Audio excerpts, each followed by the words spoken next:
What's going on, good people? Rich here. School in the building. What's happening? Hey guys, it's your girl Ray P. Welcome back Hey to man, me. welcome. Hey, I was just about to say, man, shout out to Ray P. Great Pizzle. Three of us back together. Um, we held it down last week with replacements, but it's always a pleasure to be here with our girl Ray P, man. Things just ain't the same without you. Never. Yeah, Uh, man. I had the honor. I think I said this on the replacements episode. I had the honor and the privilege to spend some time with Ray P last weekend at homecoming. yeah, Pulled up on her. Not bullshitting when I say she was the reason I came to homecoming. I was planning on going with some people and niggas nigged. And I had no reason to go. And Ray P even said, "Look, I ain't even trying to be here for real. So you ain't even got to." I said, "Ray, we're not about to be in the same state and I not pull up on you." So I know. pulled up on Ray. Saw some people, that I hadn't seen in a while. Good conversation, good energy. So that was just one of the highlights of my past couple of weeks, man. Just being around Ray P. So shout out to you. Shout out to everybody. Love you too, man. Love you more. You know what it is. Shout out to all y'all for listening. For tuning in with us for another week. We appreciate y'all. We in the last quarter of the year.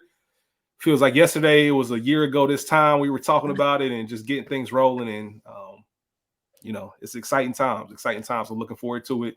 I want to give a shout out to School's Guilty Pleasures. Yes, sir. Today, the day we're recording, his first official episode dropped, Demolition Man. Him and myself talked about that movie. Very interesting conversation. That's available now. Check it out. Proud of you, School. Thank you. Keep going with that, man. That's going to be coming out bi-weekly. So every 2 weeks on Tuesdays, it'll be on the Culture Garden feed. So He's already got his next episode lined up and planned. Looking forward to that. And obviously, Ray P, what we got y'all. We're in October now, so that means November's rolling up. We got a show coming for y'all in November. I think we probably are going to have some kind of conversation before then. Yeah. Even if it's just one episode or something, we're probably just going to check in on y'all, see what y'all up to. That's on the link tree as well. Please follow that free feed, subscribe, our YouTube page, all of that. Please comment, share. If anybody likes movies or television, please get them hip to our page because we love having these conversations with y'all. And today, we're going to be discussing Regina King's directorial debut. Yes. One Night in Miami. Mm-hmm. Ray P. Yes. This is your choice. It was your week to pick. What made you go with this film? Honestly, I picked it on the fly at homecoming. That's funny. I maybe have watched something on Prime the week prior, and maybe it came up in my things to watch. And I had seen it before, but it was literally extremely random when I said to you, let's do One Night in Miami. I hadn't even really thought about it. It must have been fresh in my mind from seeing the Icon. Icon. That's funny you say that, just for the simple fact that when I saw you at homecoming, we had taken a week off, so we didn't record that week. Mm-hmm. So when I pulled it up, I said, "Ray, what movie we doing?" You said, "Don't we got the week off?" I said, "We just had our off week." He was like, "Oh." So that's how it really went. She was like, One Night in Miami." She texted me on later on. So I was excited. I was excited for the pick. Yeah, it was literally just like that. My mind has been in such bad shape, like so forgetful, so much work going on. I was like, "Oh, don't we have time off?" Yeah, Ray P was on tour. She was on tour. But I love the choice. And I think this might be the most current film that we've done, y'all. If I'm not mistaken, I think this is the most current film. I don't think we've done anything newer. Yeah, I think you're right. Love came out in like 2020, 2019, right? That was probably the next thing, a Queen and Slim around there. Yeah. And Malcolm and Marie, that's all 2020. 2020, yeah. Yeah, this came out 2021, so this might be it. So either way, synopsis of this film: a fictional account of one incredible night where icons Muhammad Ali, Malcolm X, Sam Cooke, and Jim Brown gathered discussing the roles in the civil rights movement and cultural upheaval of the 60s. As far as the stats for this film goes, it was released January 8th, 2021, directed by the incredible, the incomparable, the beautiful, the talented. Yes. You can't say enough about her, Regina King. Cincinnati's own, baby. Yeah, man. For her to have, she's definitely directed television episodes, but for this to be her directorial debut, I was just so happy for her and how well the film came out. Not surprised, of course, but very happy for it and really enjoyed the reverence that the cast had for her when they were discussing this film. It just, what brought you to it? I mean, get to work with Regina King, like, and her having that hat of being an actor and being able to see behind the lens, so she knows how everything goes and giving good direction. I mean, just I can't say enough good things about Regina. As y'all can tell, we love her. Yes. The film was written by Kent Powers. He wrote and co-directed Soul, the animated film with Pixar with Jamie Foxx. He's the director of the second Spider-Man animated film with Miles Morales. So he's getting some like box office shit popping. Like he's really talented. He's also doing the next one in that Spider-Man Spider-Verse. But this film had a budget of an estimated $16.9 million. It wasn't a box office film, so we don't know what the return was as far as the streaming numbers and all that. And it is currently streaming on Prime Video. The film had 182 nominations with 69 wins as far as awards go. It was nominated for 3 Academy Awards. Best performance by an actor in a supporting role, Leslie Odom Jr. Best adapted screenplay for Kent Powers, and best achievement in music by Leslie Odom Jr. 3 Golden Globes, if you remove the screenplay and add best director for Regina King, and 4 NAACP Image Awards. I want to ask you guys this question. Leslie Odom was nominated. Mm-hmm. Out of the 4, was that the right choice? Yes. Absolutely. Okay. I just want to make sure. If you had to pick a second, who would you have picked? I would pick Ben-Adir. Kingsley Ben-Adir? Yeah. I want to have a conversation about all of them and their portrayals. I want to get your thoughts, and I can tell by Rachel's smile that it's going to be a pretty entertaining conversation. As far as the cast goes, we have Kingsley Ben-Adir as Malcolm X, Eli Gore as Cassius Clay, Aldous Hodge as Jim Brown, Leslie Odom Jr. as Sam Cooke. That was the main cast. We were talking, before recording. It kind of feels like Malcolm and Marie, and that kind of small cast, small setting, and really have all the action be the dialogue and the conversation. So obviously there are other people in the film. We'll get to that a little bit later on. A lot of big name actors were interested in roles in this film. I don't have any names per se, but Regina King said a lot of big name actors really wanted to be in this film, but they didn't want to audition. And she said she wasn't going to cast anybody who wasn't willing to audition for it because, and this isn't her words, but I'm assuming you guys are playing 4 historical figures. I'm not just going to pick you off a whim just because you good at being you, but can't you be Sam Cooke? And I think that helps when you have films like this, when you are portraying these larger than life people, right? To have more of an unknown. I mean, obviously, Aldous Hodge, he's been around forever. Rachel might know this. Did you watch I know you watched Ballers. Did you watch all the Ballers? I didn't watch I think I haphazardly watched the final season. So the final season had Joy Bryant in it, and her son was Eli Gore. He was like the high school quarterback. That's the first time I'd ever seen him. He plays Cassius Clay in this film, so I didn't know that. But so a lot of these other people, they just kind of an unknown. So you have to watch specific things to know them. So I like the fact that they did that. Except for Leslie. Yeah, Leslie Odom Jr., Hamilton, obviously, and just super talented brother. But I think it worked out, and I think the casting department got it down pat. For sure. I definitely agree. How do we feel about? All right, a couple questions. The portrayal of Malcolm X. Not Malcolm himself, but just the overall portrayal of him. How did y'all feel about it? I kind of got a little mix of unintentional Obama mixed with Malcolm. Like I don't know if that sounds right. If you guys get what I'm saying with it. Yeah, go ahead, School. I definitely hear what you're speaking of, and I know he played Obama as well. I also think if you pay attention a little bit, that prosthetic, whatever was going on with his mouth. I think he had on like an extra set of teeth or something going on there. I think that was also hindering him a little bit with that speech. I never even paid attention to that. He's British, so I think trying to get that cadence again, being a niggas matter, matter. Yep. It just didn't curl all the way over for me. I felt like he was kind of too swirly or something to be Malcolm. Like he wasn't, even though he's with his boys, dare I say he wasn't like stoic enough. And I think it's really two things. I'm gonna say it's hard to play Malcolm after Denzel. Yes. Facts. That's the first thing. But I accidentally just closed my browser. But the gentleman who played Malcolm X in the first 3 seasons of Godfather in Harlem. Godfather of Harlem is perfect. I think he should always, always, always play Malcolm X. I really do love that. That's one of my favorite things when people cross over characters or movies and television crossover. Like if you played it in one thing, I think the brother who played Biggie in Notorious was playing Biggie in the Tupac movie. Yeah. Like I love stuff like that. So that's a very good point, Ray P.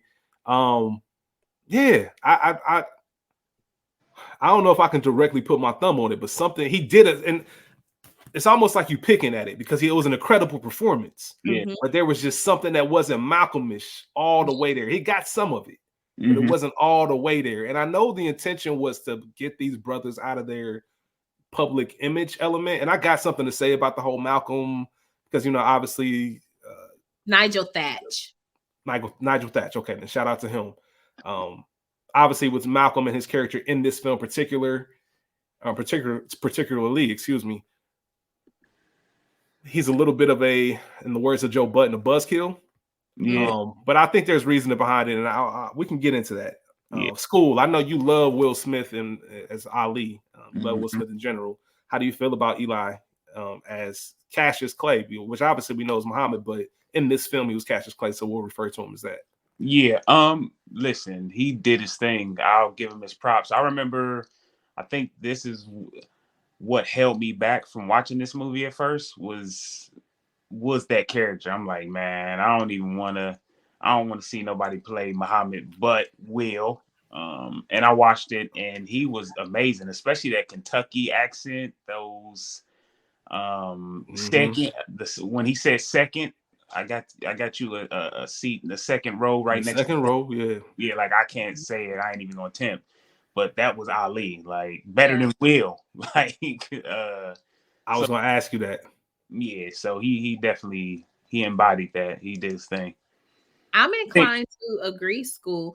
I think the intro scene with him, the accent was kind of funky. And I don't know if it was the accent or the performance in general, but the more scenes he got, the more that accent sort of just became second nature. And it just truly curled all the way over for me. Like it was almost spot on. Yeah. Yeah, it was good to the point where you ever something so good, or I guess takes you back to the point where you're like, damn, man, am I tripping? Is it this good or am I tripping? Yep. It was one of those type of things. I'm like, damn, he's really like on a Will type of level when it comes to getting this accent down and things of that nature. School, you brought up a good point. I want to ask you, Rachel, were you apprehensive at all when you were gonna watch the movie? I know you watch everything, but were you apprehensive about, all right, let's see how they're gonna do? Because these are some No. And honestly, by the time this came out, not to say it like that, but the Jim Jones of yesteryear, or not Jim Jones, Jim Brown. The Jim Brown of yesteryear is not the Jim Brown of today. So, legacy is a little bit different. So maybe some of, I don't want to say the regard or deference isn't the same, but it's just that activist and who we know him to be now are not the same person. So I didn't feel anyway. I was excited to see what Aldis Hodge would do just because I love him actually. That's my dog. But I was a little disappointed by this performance. That seems to be I wasn't personally, but I've seen multiple people say if they were to pick one, it was that. Yeah. I'm very, very, very surprised. Dang, I kind of knew it was going to happen. That he didn't smoke that the way that I thought that he could have or would have. And the other two, I was mostly unfamiliar with, or not Leslie Odom, but I was unfamiliar with Kingsley. So, do you think that Jim Brown thing is simply because of what you mentioned, that we don't know young Jim Brown? Like, I think he nailed young Jim Brown personally. I don't know who young Jim Brown is. I mean, I watched The Express. That's what I'm saying. Like, than that, you know what I'm saying? I don't know, but for me, seeing all this in something like The Underground, and as deep and as much as that role pulled, and then even something as lighthearted as What Men Want, I thought that he would give me a little bit more. So even if young Jim Brown is the quiet, stoic type, other than when he's on the field or on screen, that's fine. But even the quiet moments, they weren't giving me what a quiet moment requires. You know what I'm saying? Okay. That is something I can completely agree with. Mm-hmm. I know a little bit and seen some stuff on young Jim Brown. So seeing it and hearing like just the cadence of his voice and all of that was very spot on. Just that stoic demeanor. However, I will say certain moments, like when it's him and Malcolm after Cassius and Sam go out, you are right. From a just I want to see more on screen perspective, it wasn't all the way there. And I love Aldis Hodge. Like, I'm a big fan of Aldis. I got hip to him. I talk about it all the time. One of my favorite shows, Friday Night Lights. He played Ray Voodoo Tatum. Like, I've been a fan ever since.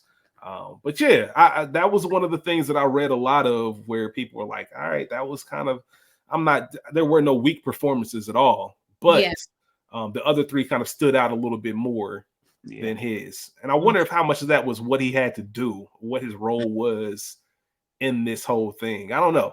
It might be a mixture of everything. I believe it's that last part that you just said. I mean, he's against three huge figures, especially with Muhammad Ali and Malcolm X, who, when you portray them, you have an accent, you have a way you walk. Like, it's a lot that goes into that. Those two characters in it alone, and then you add Sam Cooke. Now you got to be able to sing. Like, it's so much that those other three were asked to do. And then Jim Brown, and it's like he didn't even get a chance to play football. We didn't even see no football highlights. So it's like, that's real. Because you that's a fair assessment. Because the core of this film is really Malcolm and Sam and their dialogue and their disagreement, while you also have you can't outshine Muhammad Ali or Cassius Clay, whoever you want to call it. Like, his personality is just too big. So, and to your regard, School, you're right about that. You kind of do have to play the straight man, as we talk about in other films, like just the one that's there. But I think I still did enjoy his performance. As far as the origin of the film goes, first I want to just shout out the Hampton House in Miami, Florida. It is, as of February this year, a National Historic Landmark. It is, it got restored into a museum, so you can actually go and see this room that they were in, and kind of relive a lot of those moments back in the segregated South. Obviously, Black people weren't allowed to stay, at the Fontainebleau, or places like that, celebrities for that matter. So the Hampton House housed them, MLK, Malcolm X, everybody you see in this film, Sammy Davis Jr., Joe Louis, every Black celebrity. If you were somebody, you were staying at the Hampton House. So I just want to shout out to them. If you actually, like I said, it's a museum. So if you are in Miami, check it out. I know next time I go to Miami, who knows when that will be. But next time I do, I'm going to go check it out. I mentioned Ken Powers, who wrote this. This was originally a play. I'm sure everybody knows. So this started because he was reading a book called Redemption Song, Muhammad Ali in the Spirit of the 60s. It was written by Mike Marquesi. And there was a throwaway paragraph in that book about all four of these men meeting at a hotel in Miami after Ali won the championship belt by beating Sonny Liston. And he was like, hold on, like, that was just like a throwaway line in the whole book. And they never talked about it again. He was like, hold on, like, that line just stood out to me. What do you mean they all just met? Like, what happened? So he spent all this time trying to figure out what happened. Nobody talked about it. Nobody talked about what was discussed, what went on in that room. Jim wouldn't even allude to it when he went to go revisit it. There's something on YouTube you guys can see NFL Network did where he went back to that room. Obviously, he was the last living of the four, but just not much to say. So it was one of those where, if I was there, if I was a fly on the wall, what do I think this conversation would be like? Right. And I think that his dialogue is the real star of the whole film. For sure. And the fact that he took that, just use your imagination and said, what would this look like, and come out with this as the end result was incredible. I can't say enough good things about him in this. And he used some real things about their life and real facts about them without actually copying them. He said directly, I didn't want to make a book report. You know what I mean? I didn't want to just retell their life. I just wanted real things. So the only thing they really knew about that night was they ate vanilla ice cream. Yeah. Everything else is up in the air. But Kim said that Black men's innate humanity and vulnerability is rarely on display, and showing friendship is rarely on display. And I think for me, that's probably the most important part, just for the simple fact that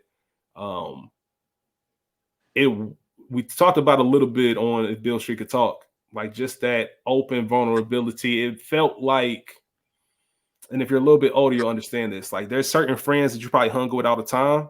And as you get older and live your own life, when you catch up to kick it, you kind of pick up where you left off. Yeah. And that's what this felt like. It didn't feel forced or weird. It didn't feel like four celebrities in a room. It felt like they really knew each other and they fucked with each other. They know intimate things, would share intimate things. And that's the biggest thing I liked about it.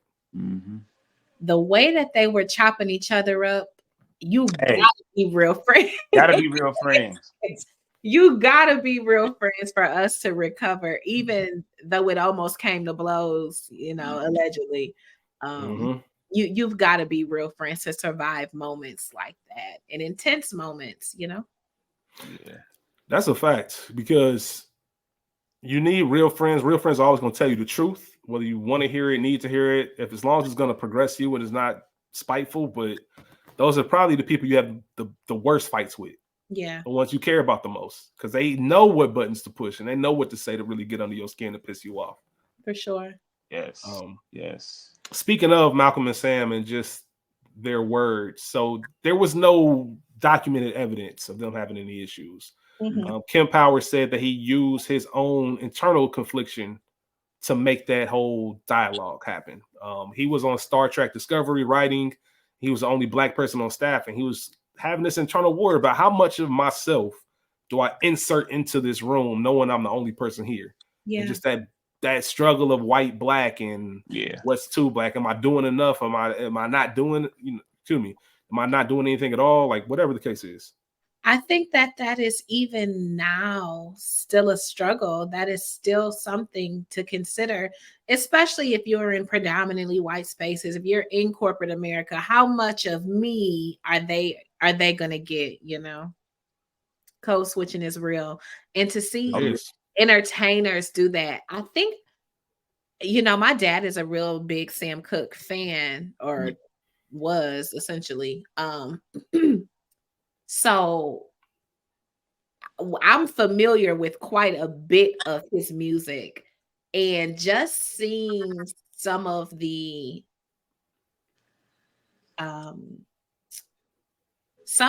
even the internal struggle he had with the whitewashing of his music, even though he was the one doing it, you know what I'm saying?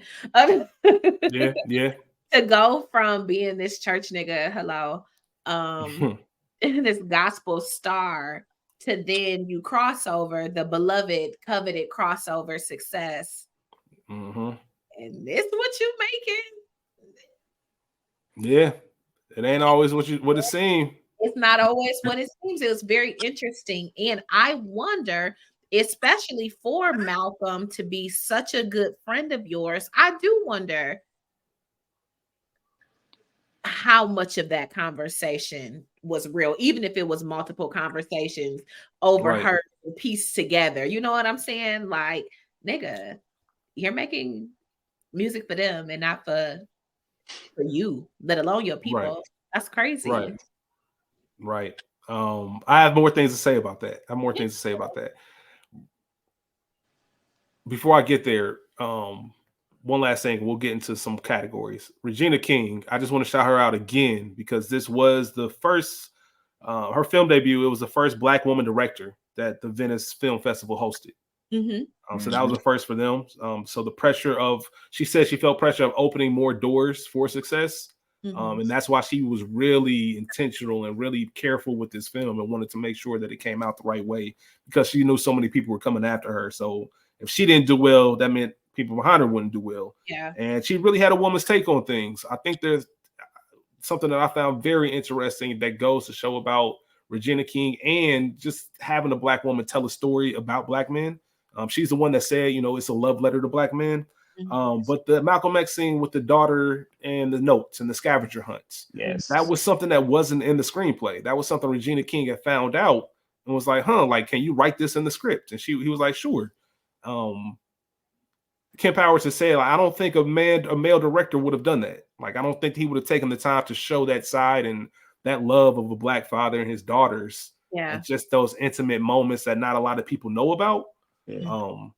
And I thought that was just a really cool story. Just how the vision of certain people, you can see certain things like, oh, that would be a real good touch in the movie. For sure.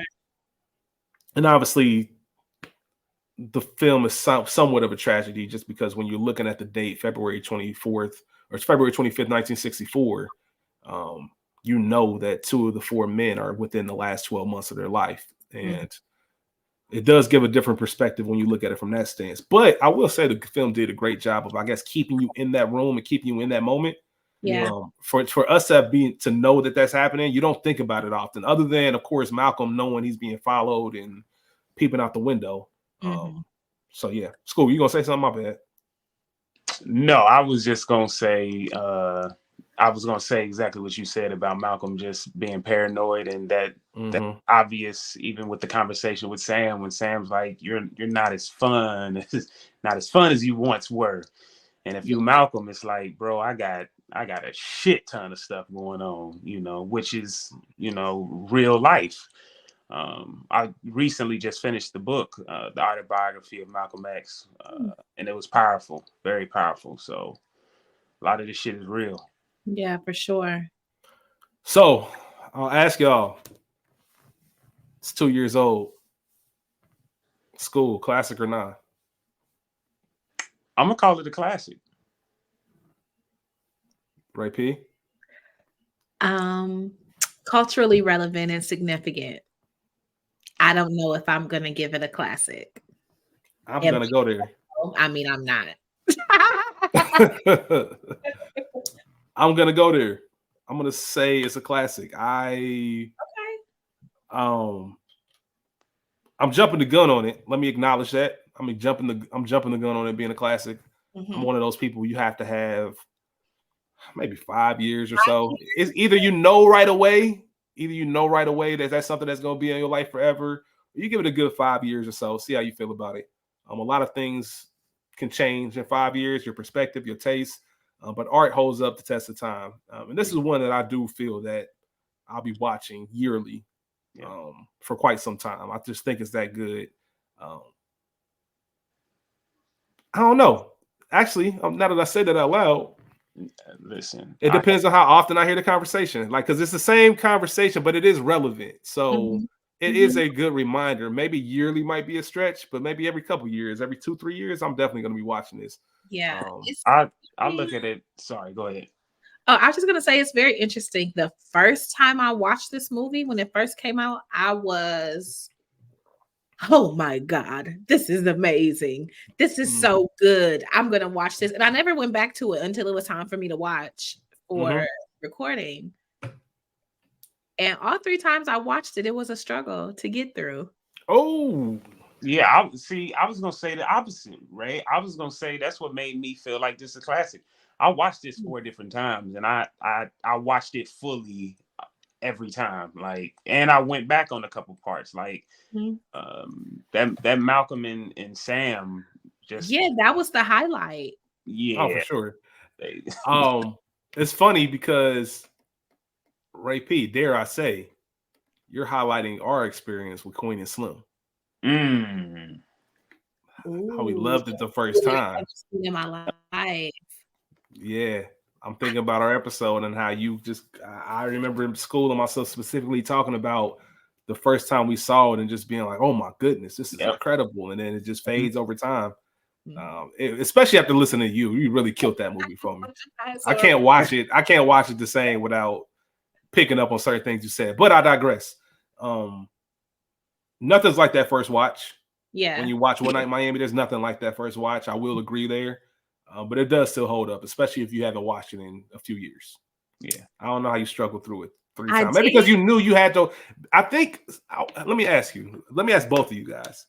Do you think sometimes when we're doing these films, it's because we're not doing it for fun? Yep. It's for fun. Don't get me wrong, y'all.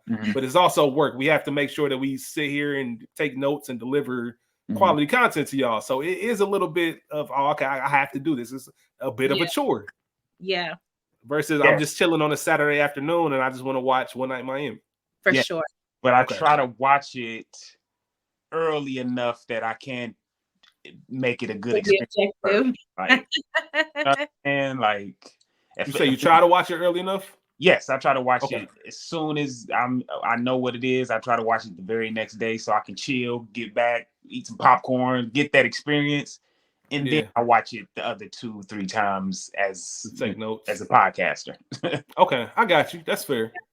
That's fair. I do the same. Like that. Not every movie, but for whatever reason, I felt like this. I was like, "Damn, bitch, this was your choice." So why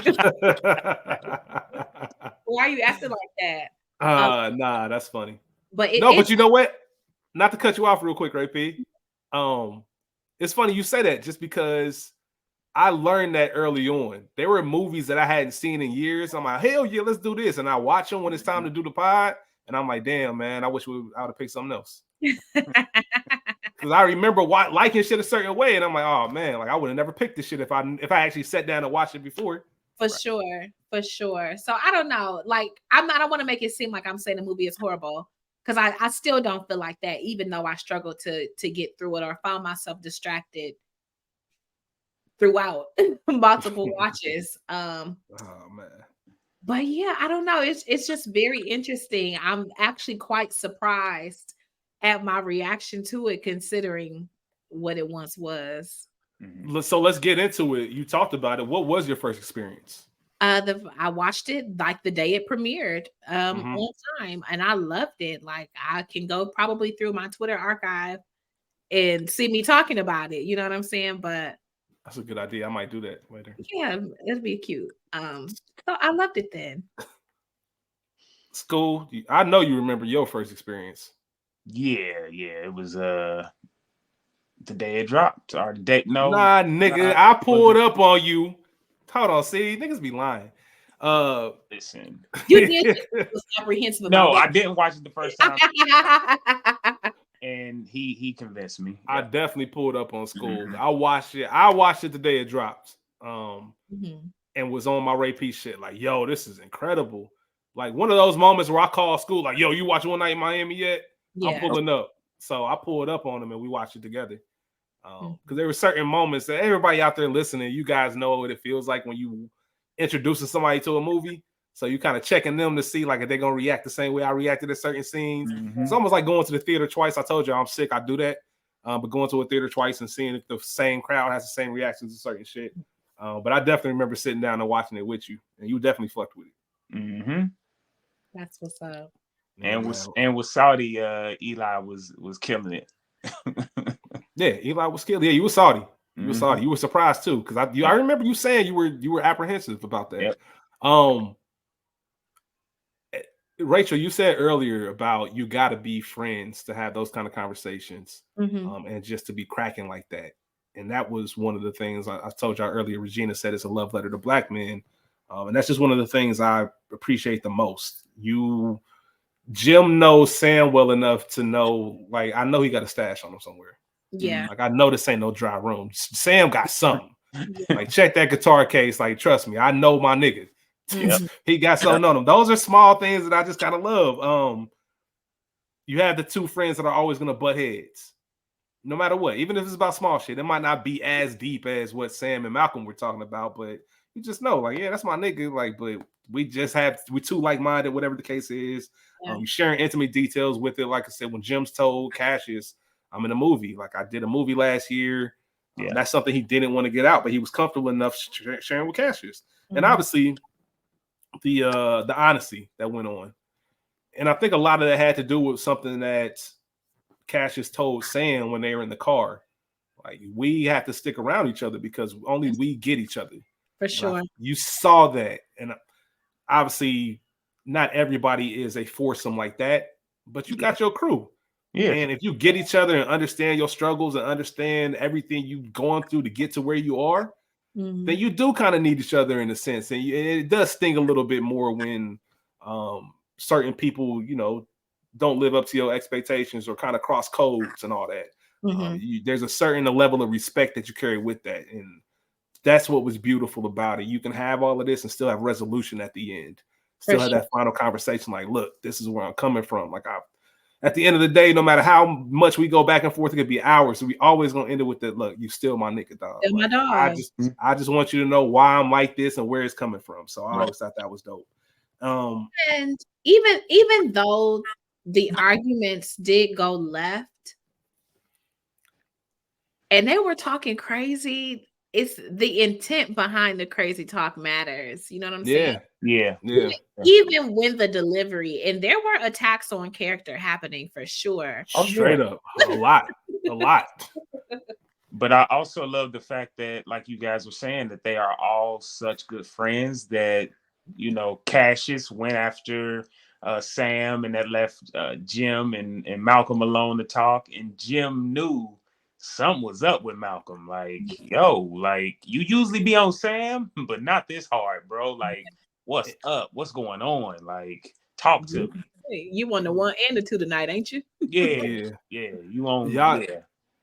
That just brought up a good point, School. That's how you know you got a real crew. Some people there's some friend groups out there, and they're strong or whatever, but not everybody can hang one-on-one. Yeah. That's your circle when you can, like, it's just me and this person, me and that person, me. Not everybody can do that. For sure. So that was a very interesting thing. And also, I just love the fact that you have these names that we revere. And when you look at your legends and your icons and your leaders, and when you grow up with them being taught to you, you look at them in a certain light. And this showed them just as, for lack of a better term, just regular brothers. Just regular dudes trying to figure out. Jim Brown trying to get some yams. Like, that's what I wanted to do. It's fight night. That's all I wanted to do. Nobody's trying to sit here and talk to Malcolm. We want to go out here on the town. Like, we just regular dudes. That's a fact. And the fact that Cassius is still struggling with converting because that nigga damn sure was drinking an hour ago. Bro, 22. Could you imagine 22 and I just won the heavyweight championship of the world? Yes, sir. And I got to give up what? I don't know, man. I don't know. And shout out to Toledo. Shout out to Toledo. Shout out to Toledo, man. Who would have thought Toledo would get a shout out? Don't do that. Not saying it. Oh. I'm not saying it like that. I was about to say, because when we recorded Demolition Man, Cincinnati got a shout out. So we doing back-to-back days. I didn't even get to finish my whole sentence. Rachel, hey, Rachel out my head. Toledo always, I'm telling you, Toledo always has a random shout out in a show or movie. Cookie shouting them out. Always. Don't sleep on the Glass City. Hello. What movie did we do? Not Hitch. What's the other one? Focus.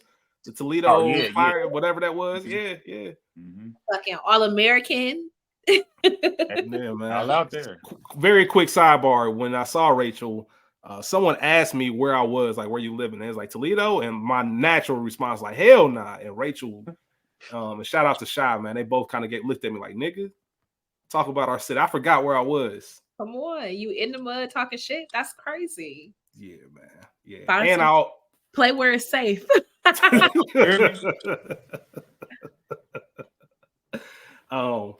also the time 1964, Sam Cooke was really the one for sure out of all 40s. And it's I don't want to say it's crazy, but as time moves on, a lot of people don't study their history. You know Muhammad Ali because of what he became. Obviously, you know the legend of Malcolm X. And Jim Brown is Jim Brown. But at that moment in time, Sam Cooke was, you seen how Jamal was asking Jim Brown for his autograph. As soon as Sam pulled up, he left. Like, I don't give a fuck. That's Sam Cooke, nigga. Yeah. So yeah, he was the one. He was the one. Yeah, that was I remember telling you, Rich, like that was one of the things that bothered me about this movie. And I'll guess I'll get into it then, but yeah. What was? Just the fact that like Malcolm was so hard on Sam Cooke, but Sam was the culture. Like everything. The only person that sold more albums and records than Sam Cooke is Elvis Presley. And what I mean about him being the culture was like whatever Sam did, the culture followed. Like when he stopped doing that perm shit and started wearing his natural hair, so did everyone else. Like when he stopped wearing them suits and start wearing different type of clothing, so did everyone else. Like Sam ran the culture. Like that's why I was confused at Malcolm X coming at him crazy. Like, nigga, I'm the culture. Whatever I say goes. Like Sam, but he wasn't doing nothing like for the culture, and he's making this white ass music and changing his performance. You're not being authentic. You putting on. So which one is real? Is that you? Or is this you? You at this white ass hotel. Why you can't stay with the niggas? You doing a lot of extra shit. This is made up. Hold on. Hold on. I've always wanted to say this. Is it Uchi Wally Wally or is it one Mike? That's it. That's it. Oh, you took the words. But I don't, the dialogue in and of itself, but how much of it is really made up? I know these songs, you know, I've heard these covers. Oh, yeah. You know what I'm saying? So he really was doing that shit. He really was making that music. You really were sacrificing, quote unquote. You really was acting like the white man's ice was colder. Mm-hmm. And that's what the central conversation is. And that's why it's still relevant. And that's why you could probably watch it every few years because that's still a conversation going on. Mm-hmm. I think it was highlighted in the scene with Cassius and Sam. You already have something that you take for granted, which is power. Mm-hmm. Power for us to be who we are unapologetically, like without having to look for the approval or answers from anyone. And I think for us who were born in the 80s, man, I can't even fathom what it was like, not just being born in the 60s, but being an adult, a full-grown adult, in segregated 1964, 1960, whatever, and operate. What the pressure was of Sam and I don't even want to say pressure, but the responsibility that he had, whether he wanted it or not, to be that person and to be that voice. Yeah. On one hand, can you blame him for doing what he wants to do? No, because that's your human right. On the other hand, my nigga, we struggling. Like I felt him. The most convincing Malcolm was towards the very end when he said, Black people are dying in the street every day. Like you cannot, you got to pick a side. There's no bullshit with this. Niggas is dying for real. Yeah. Like I'm not mad just to be mad. And that's part of if I was to shoot Malcolm any bail in this film, it's because in school you made the point of where he is in life right now. And I don't have time to like I don't have a time. Like I'm one of them, like if I'm one of the other ones, Malcolm, my nigga, one night. My nigga Cash is just one. Like, can we celebrate this one night? And I can also understand Malcolm saying, I might not have one night. Right. I want to make sure y'all are crystal clear on this. So it makes sense when I look at it from that perspective of why Malcolm was on that. Cause I'm like, my nigga, if that was my nigga, this is ridiculous. Yeah. What are we talking about? Like, what is this? I was going to say it earlier, sidebar, but Malcolm planning the after party was absolutely fucking nuts. I can't believe they went for that. What y'all on? Like, what y'all think was going to happen? Yeah. We about to be in here quoting the Quran. I mean, what did you think was going to happen? To get drunk and kick it. So there's not, like I said, this is kind of Malcolm and Marie-ish where the scenes are all one big scene. Let's look at it from this perspective. Are there any conversations that you guys want to have about the dialogue that they shared? Well, I've got a couple of scenes, and literally just a couple, because to your point, everything is large. So I'll just jump in. Yeah, let's build from there. The intro, Sam at the Copa, because one, that's our introduction to see the portrayal essentially of him in this movie, what we learned his character to be, what he holds as valuable. Again, that whitewashing shit, it just was very intriguing to me. And I thought about it in regards to Dreamgirls, and there was another movie where we see these Black artists, The Temptations.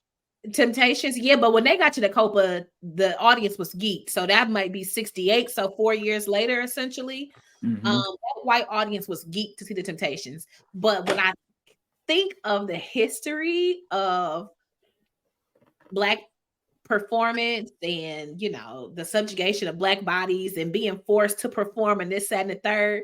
So for all them white folks to be so put off by these Black people singing beautifully and entertaining, it was wild to me. But I know that it was like that once, you know, the shucking and jiving was over, and now I'm trying to present you something. Y'all don't want to see this shit. Yeah. You don't want to see me come through with a power ballad, but okay. Right.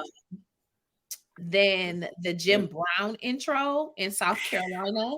Powerful. Because that shit is crazy as hell. And again, a reminder, like, here's this man who is so benevolent towards you. I love you. I love your family. You think that this is a quote unquote good old white man? And he hit you with that. You know, we don't allow niggas in the house. Like, he said it like it was 3 o'clock. Like, you know, it's 3 o'clock. What are you talking about? And the craziest part about it is he knew that's family. James Nathaniel Brown. Like, I know you, nigga. Like, he said, we do not allow. Think about how they related. Think about the history between the families. Their families go back, but since we got to this island. Right. Oh, look, I made the same face. Like, huh? Yeah, your families go way back. All right, I bet. Exactly. You know what that scene reminds me of? What? And I really have when the conversation of why don't we get all the top athletes in high school to go to HBCUs, right? Because it reminds me of moments like this, like, because the SEC, if you were a football player and you were talented, and you want to have a good shot at going to professional, you know, NFL, chances are you're gonna play in the SEC. Like, it's been that way for quite some time. We talking about Ole Miss. We talking about Alabama. We talking about Louisiana, Mississippi State. Like, we're talking about some southern parts of this country. Yep. Where that shit is embedded in the soil there, literally. Yep.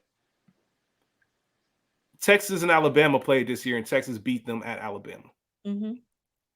Alabama has no problem bragging about the rings, bragging about how great the program is, bragging about Black players who have gone from their program and going on to NFL success. However, when you see a group of Black players from Texas who just beat your team, you're yelling from the student section, go back to the project. You fucking niggers, like you this and that. It's and like dissonance. And I never listened, for the full disclosure, I never had SEC talent ever. You know what I mean? As far as athletics, like, I would have never been in the SEC or that position. So I've never been 16, 17 with somebody telling me this is the best position to set your family up for life. Whether you like it or not, will you make that Sam Cooke decision to put up with this bullshit, you know, in exchange for financial freedom? Never been in that position myself. Yeah. But man, oh man, it's hard to sit there and call myself an alum and be proud and give back and give donations to schools that I know, if I was doing anything else, would hate my Black ass. That's what that scene reminds me of. For sure. It's not just those schools. It's really fair. That's a very good point. It's not just those schools. It's really all of it. And I was gonna say, to your point though, they're also, you know, now I live in the South, but I'm still very much a Big Ten girl. Go Bucks. And Matt, go Rockets. But straight like that. But a lot of the players in the SEC, and obviously I'm just spitballing, but I would think that a lot of them stay close-ish to home. You know what I'm saying? Like, very rarely is somebody from Ohio coming down to play in Alabama. I mean, or Louisiana. Shout out to Joe Burrow, but a lot of times those players are already familiar with the culture of where they are, and it may be different. It might be state hopping, but laterally, you know what I'm saying? Where we see a lot of the Southern players come up north to play, but I don't know that it's the same with players from the north coming south to play, and the environment is a little bit different. So I would think that some of them, they already know that that's how it is. We already know that that's how they get down. That's how they feel. That's what's embedded in them. You know what I'm saying? So I don't know. Very interesting. Very interesting concept to look at. And, you know, there's obviously economic issues between and disparities between. So we won't get into all that, but interesting conversation to say the least. Especially as we consider like the success of Colorado. You know what I'm saying? The change culture over there. Yep. Right. So, that's. I know you talked about the intros. I also want to throw in Malcolm X's just for the simple fact that it's very important to remember that this is a few months after JFK's assassination. And as I said, Sam Cooke was the biggest person out there, but Malcolm X was not liked, and obviously he was on the outs with Nation of Islam. Yeah. What else did you have down in school? Did you have anything written down as far as your scenes? Something you want to go into? No, I'm with you guys. You just want to join the convo? Yeah. The opening, opening scene, like you said, Malcolm X was on the outs, and everything he had is owned by the Nation of Islam. Crazy. So that's a shitty position to be in, man. Feds watching you. Sheesh. I couldn't imagine what that's like to look out the window and knowing that them people, you ain't paranoid. Like, nah, them people really following me. Yeah. Shout out to Norm Nixon, man. Shout out to Norm. Yeah. Malcolm and Cassius before the fight. That, I guess, is more that introduction of where these people are. 22-year-old Cassius. I just keep calling him Cassius because, like I said, that was his name still. So it lets you know what it's like for someone to be on that verge of making that big transition and how much he trusted Malcolm. I think it's important to remember Malcolm was 37, 38 at this time. So this is really like a younger brother, more of an uncle nephew type of situation. Like, so there's a nice little age gap. So I definitely enjoyed that. And the heavyweight fight, obviously, Cassius announces that he's joining the Nation, and then Sam and Joe chime in, and that's kind of where the conversation starts as far as the film goes. And that's what starts the most of it. But I think there's one big scene, unless you got something else minor. There's one big scene that we all have to get into. Go ahead. Well, we all agree that the rooftop, I guess that's the start of, I guess, the 35 minute run of the heart of this movie. For sure. So yeah, let's get into it. Go ahead. I'm just thinking of where to start, man. For one, you have this incredible setting and this incredible backdrop. It was beautifully shot by Regina King with the fireworks in the back, and just nothing like being on a rooftop overlooking the city. It's one of those just dope moments, no matter where you are. Malcolm lets them know that he sensed this feeling in the air. Yep. And we talked about their relationship earlier and how they are friends. That's worrisome when your friends start talking about, foreboding, death. It's in the air, and you know enough of the position that he holds in life to where he ain't tripping. Yeah. And this is really, yeah. I mean, that's essentially what led them to the rooftop, his paranoia. Yeah. That's a great point. Sure. That's a great point. And they got Malcolm riled up there, especially Sam. For one, lighting up some, my nigga.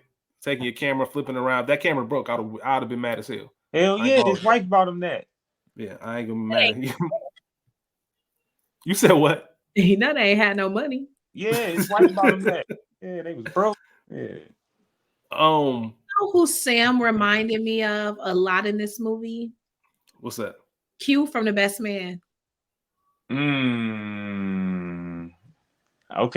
I can dig that.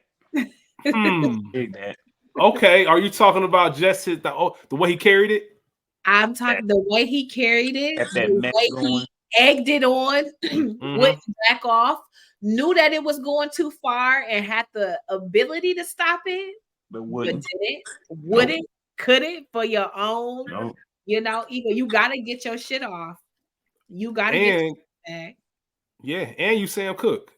Yeah. So I'm not all the shit you've been talking, and Rachel, you alluded to earlier. There's some personal shots here, some attacks of character. Mm-hmm. You're telling me all I'm doing is catering to white people, pandering to white people. There was even the line. Well, I'll get into it right now. Sam hit him with the you the one that don't belong. Like, look up here, up. Like, what do you do? Yeah, you don't play no sports, you don't sing, you don't act. Like, you like other people. You just want to be close to the stars. You just close enough to have seen some shit. Hey, you ain't really with us, and that would have cut. That would have cut. I ain't gonna hold you. Not Malcolm being Harper. But that's real though. Go ahead, School. Nah, I was gonna say, but Malcolm cut him back though, man. Damn, cut his ass back. See? No, brother, you the only person the white people seem like. Yeah, man. Being told you obsessed with the stars is crazy though. But nah, you're absolutely right. Especially in 1964, if I was told like that's why all the white people like you, nigga. What diss is worse than that? But hey, I don't know if it is one. Yeah, I don't know. Even now. You just managed to be around for shit. It's crazy. Sheesh. But as we move into the room, the one thing I will say, me and School laugh about this shit all the time. We was getting weak, like a couple weeks about it. Brother Kareem came up on the roof. Yeah.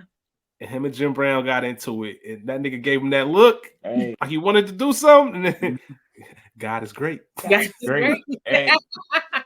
The self-control that it would take to, you know what? You're right. God is great, man. I don't want no problem. It's also Jim Brown. Yeah, also Jim Brown. That's the most important part. That's also Jim Brown. Also, I like when they're going back in the room and Ali tells Sam Cooke, like, man, you supposed to be cool, Sam. He said, man, I'm trying to be cool with this sandpaper nigga around. Like, yo, hey. That's real. Listen, it's like that. Some people have there's a ticking time bomb. Yeah, I got 2 hours with this nigga, everything cool, and after a while, it naturally is gonna happen. You know, and obviously, Sam alluded to the fact that you ain't you. You this nigga who's on TV all the time, and we talked about how Malcolm had to be. That's who he was paranoid. Paranoid. But them going back in the room, Malcolm telling them that everyone needs to be pissed off. Like I said, it came a little later. Black people are dying on the streets. FBI might be, what you need to be doing with your money, what you need to be doing with your fame. You know, Jim gives back to black-owned businesses. You know, the feds might be following him any moment now, which I love Jim's response. Nigga, you don't fucking jinx me. Like, what you on? He called that man a monkey. Yeah. He called Sam a monkey, man. Just like you a wind-up toy, pretty much. You a monkey to entertain. Sheesh. Ouch. I think it was Jim that said, you guys pulled out the knives, but if I get cut, I get some problems. Yep. For sure. Yeah. And called out Malcolm on all this shit, as far as President Kennedy. I thought that was a real cool moment. Not cool, but a lot of black people had that sentiment. Yeah. Even though there was a lot of racial divide. Or try to not recant it, but try to smooth that over. Yeah, that was one of the things that kind of led to him being shut down from speaking. Right. When the nation said, like, yo, what the fuck are you on? Well, according to the book, he was told not to say anything, period, about it, and he still did. He still decided to say something. It was just like, come on, man. And historically, black people love John F. Kennedy. It just is what it is. Like, it's just one of those things that in the 60s, black people weren't going, like, they couldn't agree with Malcolm on that one. Like, like he said, Sam Cooke and him, like, my mama cried when he died. Like, niggas had JFK in their house next to Jesus. And Jesus said MLK. MLK wasn't even up there. Yeah, you're right. I'm tripping. Yeah. Yeah. That's that says it all. That says it all. The triangle offense. I guess the last conversation ties around the records being played, what your responsibility is. Yeah. On the roof, we learned that Sam would rather go, he'd rather prepare for the Copa than go to Accra to go on to the Mecca, on a pilgrimage, to go see the pyramids, to go to Africa, to go see all these things. And who's right? Who's wrong? Is there a right? Is there a wrong? Is financial freedom, as Jim told Malcolm, if we really want to be free, then economic freedom is it. Absolutely. That's a big thing now. You have those conversations happen today with people like Jay-Z in the NFL. For sure. What is your responsibility to your community versus your own personal responsibility for your finances, for your family, and to give back? I can't help the poor if I'm one of them, so I got rich and gave back. To me, that's the win-win. Shout out to Hov. There's a whole bar for everything. I don't know. Like, is there a right answer? Is there a wrong answer? I don't think anybody's perfect or will ever perfect it. Yeah. I don't think that there is. I think the difference in this scenario, like, you don't want to go because why? You want to prepare for this show? You can prepare anytime. When are they going to have you back? Is it set in stone? You already just bombed this shit. Like, we're asking you to come cool with your niggas. I'm not asking you to come over here and do anything. Right. I'm asking you to take a trip with friends, like to bond and break bread and share. And candidly, obviously, you ain't fuck with that Muslim shit. We knew that he was a fairly devout Christian, or at least he was a gospel singer before he crossed over. So I wonder if even some of the differences there spiritually affected their friendship. And in the car, we see Malcolm or Cassius tell Sam, like, this won't affect our friendship. But you don't know, because the reality is that sometimes it does when people change spiritually. When they no longer align, Yeah, especially once you start deep diving into it. Sure. Like, you get in that deep dive, then and we all know famously that, and if you don't know, that Malcolm X and Cassius Clay, essentially Muhammad Ali, did separate friendship. He talks about in the autobiography of Malcolm X. He says, like, I have nothing but love for Cassius Clay or Muhammad Ali, but at this time we're not speaking. Like, he won't speak to me. Not like it's a quarrel. It's a quarrel. Like, I'm reaching, but he won't reach back out to me. So.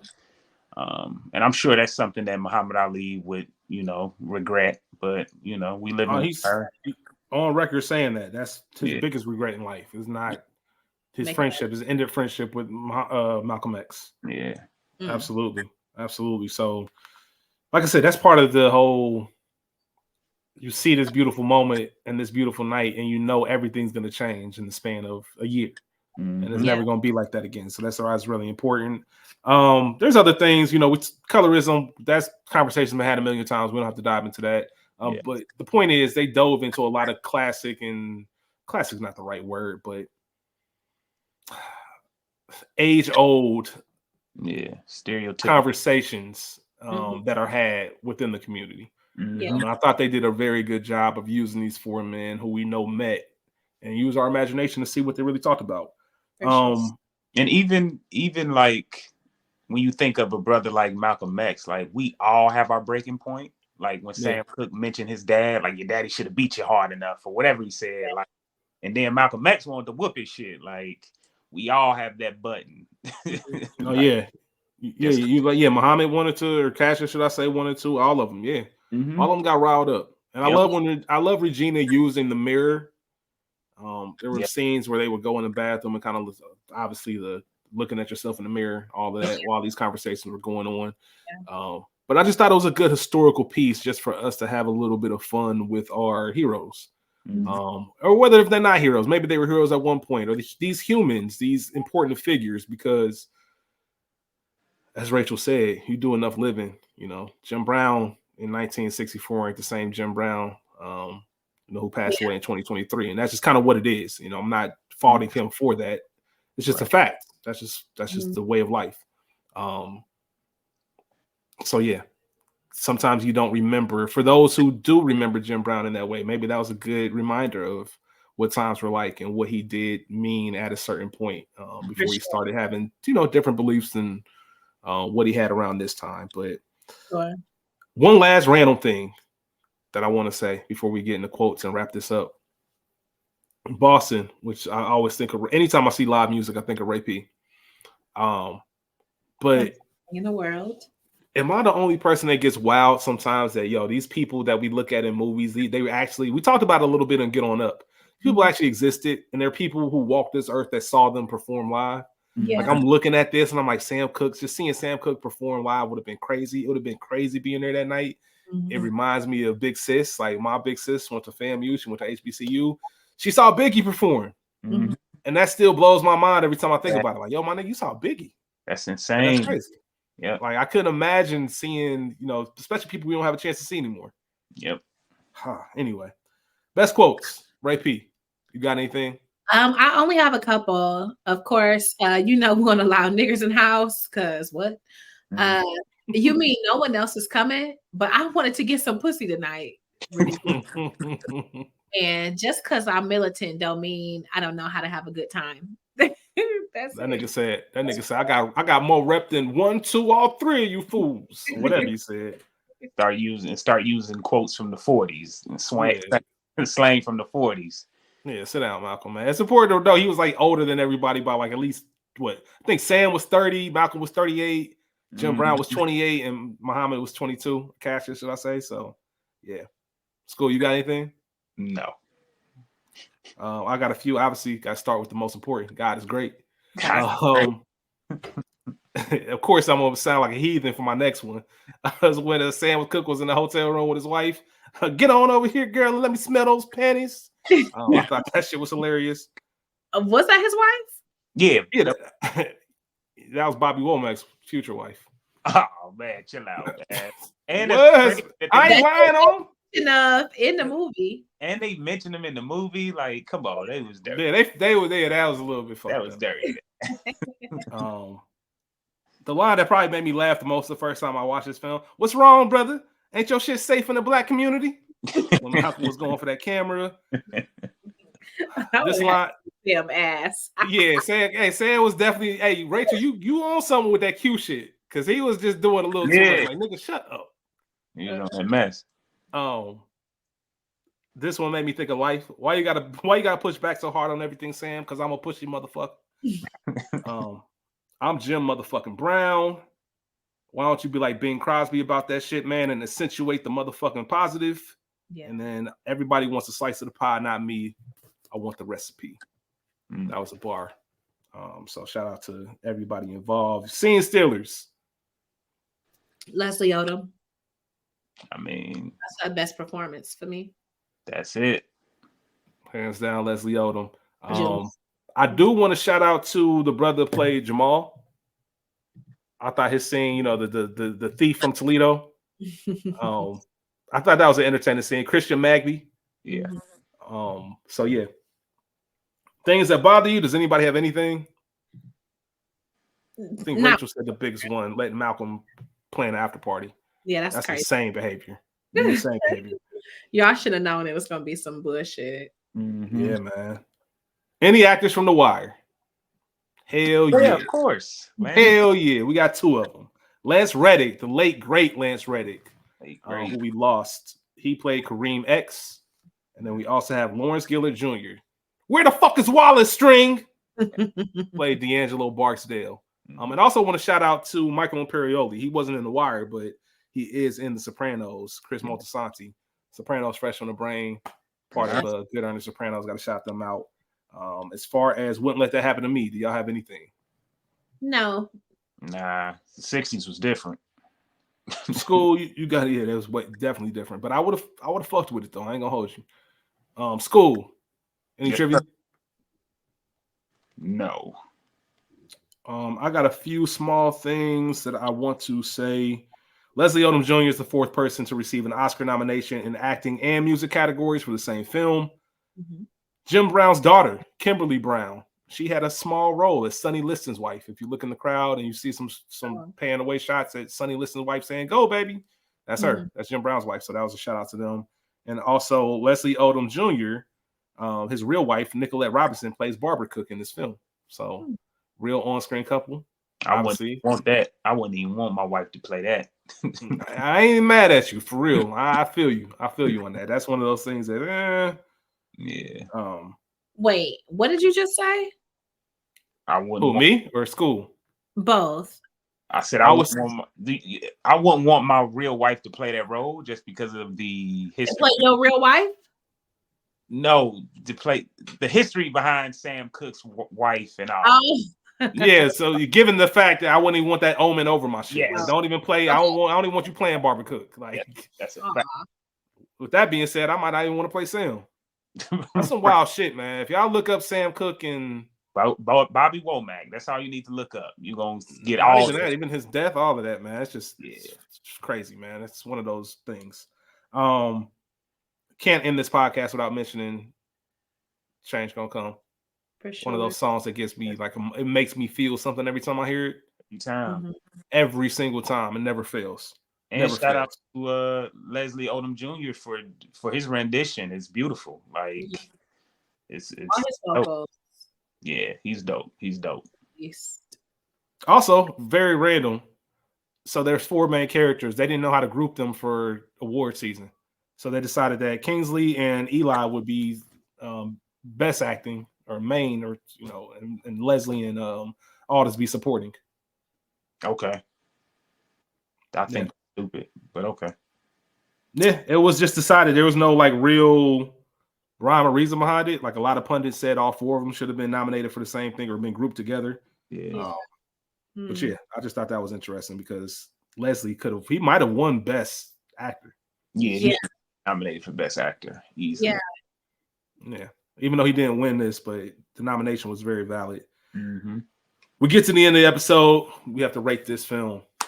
The average viewer rates One Night in Miami a 7.1 out of 10. School, too high, too low, just right. I'm gonna say it's too low, but not by much. I'm going 7.4. Okay. Ray P? Just right. I'm going a solid 7.5. Okay. I feel good with that. This is one that I wouldn't mind to revisit sometime in the future. Who knows what the 2-3 years have from now. Mm-hmm. But whatever we doing at that time, I'm sure Mike will still probably be in front of us. Sure. Maybe we'll have some thoughts about this. But other than that, Ray P, School, appreciate the both of y'all. Nah, we appreciate you. Always appreciate the conversation. For everybody out there listening, watching, we appreciate y'all for tuning in. Sure. We will be back next Thursday, with another film. We back rolling until the end of the season, end of the year, should I say? And we'll have more stuff tuned in. Don't forget about We Got Y'all. Don't forget about School's Guilty Pleasures. Check our link tree out. You will find all of that information there. Please subscribe to it so you don't miss anything. Y'all be cool. How y'all be cool? Peace. School, that fresh color looks good. Bye, guys. Y'all be cool, man. Peace.